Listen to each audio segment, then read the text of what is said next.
तर मुंबई सिनेटच्या निवडणुका 24 सप्टेंबर रोजी होणार आहे। उद्या निवडणुका घ्या असं खरं तर आदेश मुंबई हायकोर्टाने दिले होते। विद्यापीठानं वेळ वाढवून मागितला आणि त्यानंतर कोर्टाने 3 दिवसांचा वेळ वाढवून दिलाय। मुंबई विद्यापीठानं सिनेटच्या निवडणुका पुढे ढकलल्या। या निर्णयाच्या विरोधात ठाकरे गटानं हायकोर्टात याचिका दाखल केली होती आणि त्यावर सुनावणी दरम्यान मुंबई हायकोर्टानं मुंबई विद्यापीठाला चांगलाच फटकारलेला आहे। आता निवडणुका 24 सप्टेंबर रोजी होणार आणि 27 सप्टेंबरला निकाल।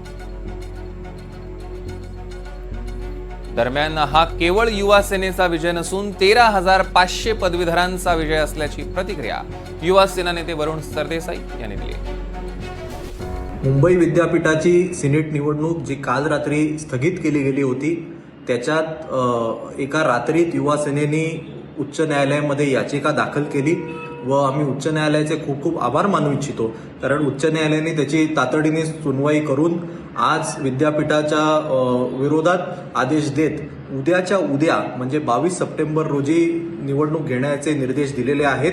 हा विजय हा केवळ युवा सेनेचा नसून हा 13,500 पदवीधरांचा आहे आणि या सरकारने जे काही लोकशाहीला च्या विरोधात जे काही षडयंत्र रचलं होतं, हे षडयंत्र देखील उच्च न्यायालयाने हाणून पाडलेलं आहे। त्यामुळे आम्ही उच्च न्यायालयाचे खूप खूप आभार मानू इच्छितो व युवा सेना या सिनेट निवडणुकीसाठी सज्ज आहे व आदित्य ठाकरे साहेबांच्या नेतृत्वाखाली ही निवडणूक आम्ही लढू आणि 10 पैकी 10 जागा या 100% आम्ही जिंकू।